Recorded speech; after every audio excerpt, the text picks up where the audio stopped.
Hey, Jim Miller here, National Wrestling Hall of Fame, Dan Gable Museum. Today we're going to see a video that we did of, we think, the oldest living state champion in the country. His name is Paul Hassman. Paul's from New Hampton, Iowa. New Hampton's a small town in Iowa, about 3,000 population, where wrestling is a fabric, in the fabric of the community. It's also a place where the sport is passed down generation to generation. Paul is a very beloved member of the community, which you'll see in our video. We also talked to, after the video interview with Paul, we talked to two of his sons. There was 8 children in the family, 6 boys and 2 girls. But we got a chance to visit briefly with Kevin, the youngest, who lives in New Hampton, and Gordon, who lives in California, but he was a New Hampton Chickasaw state champion himself and then went on to Iowa State and was an NCAA champion in 1964. We hope you enjoy the video.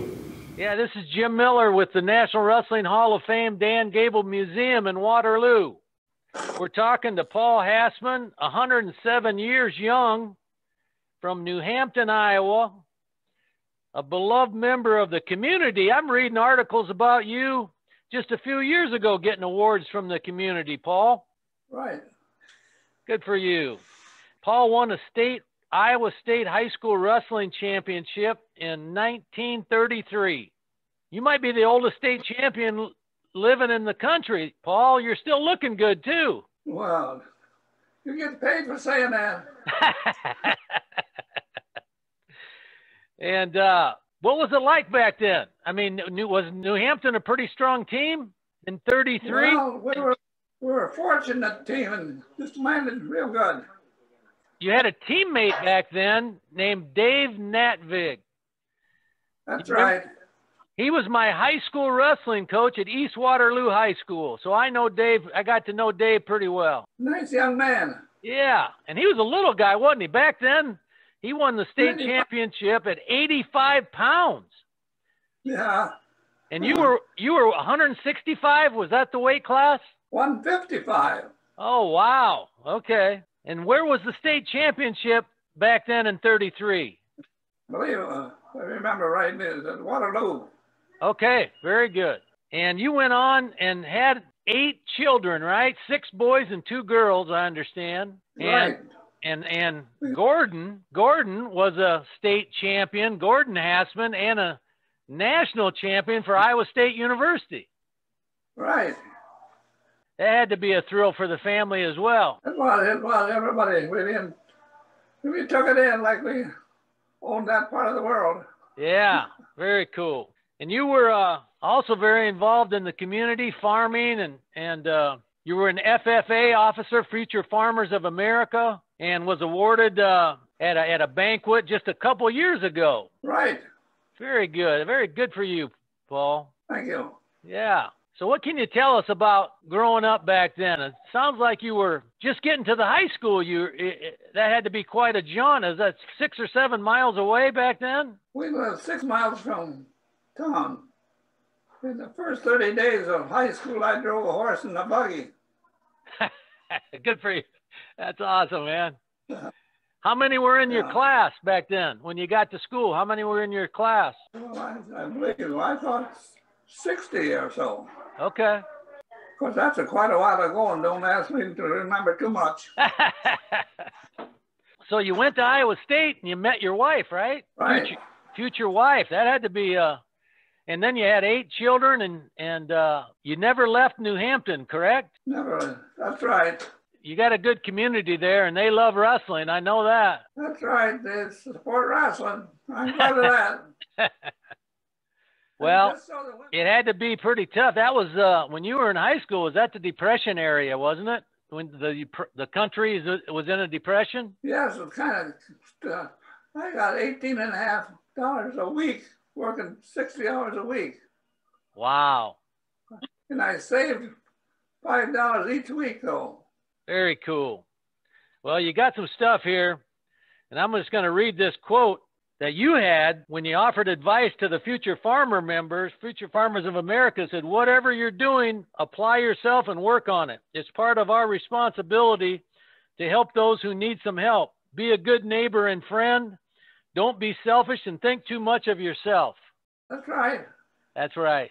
And I can tell you, yeah, that's how you lived your life and still do today. So we appreciate you, and we wanted to talk to you, and you got quite a history there. Set the stage for a lot of people coming after you, Paul.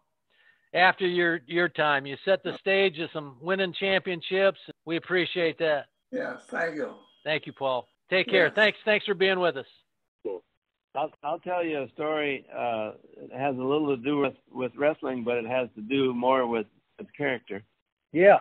I wrestled in 6th, 7th, 8th, and 9th grade, and I could tell I was not the wrestler that the rest of my family was. And I dreaded the moment when I was going to tell my parents that I was not going out for wrestling. And I remember when I finally got the nerve to tell them, and my dad said, "Well, you had a lot of good moves." And that's all he said. And I thought, wow, he could have chewed me out. He could have. And he had the kindest words. I started wrestling when I was about 8 years old. Dad and my older brother Dean, 3 years older and heavier, took us down to the, usually after church on Sunday afternoon, we'd wrestle on the carpet of the of the living room. And he could always beat me. Didn't really wrestle, but we wrestled until we would say, "Uncle." I mean, you've had enough. Kevin, tell me about, do you hear people talk about your father in town there in New Hampton, even to this day? Or? Oh, yeah. Yep.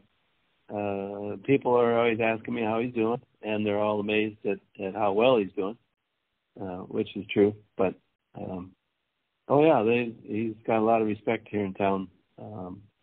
And I think most everybody knows, even people that have moved in recently, they know about his history and he was state champ. And if they don't know, they find out pretty quickly. I come home from California every once in a while, and Dad and I went into a restaurant, Tom's, on the south side of town. And people were, we sat down, and people started crowding around him. And hello, Paul. Hello, how's everything? And this one lady comes up and kisses him on the forehead. I didn't know her. I mean, I didn't know the ladies, but oh, we love Paul. We love Paul. And I don't think her husband was even jealous. So. He loves Paul too. Oh yeah.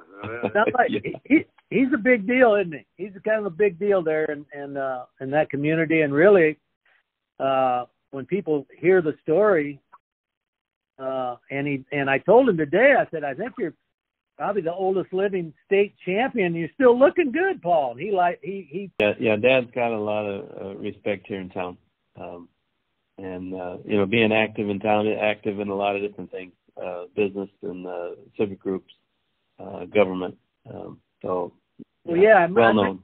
I read an article when he was 91. He was delivering Meals on Wheels volunteer to the communities all around New Hampton. So it sounds like that's right. He likes doing it. He likes serving others. So it's kind of a testament to what kind of person your dad is, Dad also was the 2008 Iowa Character Counts Award winner by the Character Counts company. Yeah, it is. And so he must have been about 95 at that point. Close to it, yeah. It's amazing how well he's done over the years. At this point, when I read someone's obituary and they were born in 1920, I think, oh, well, they're not so old.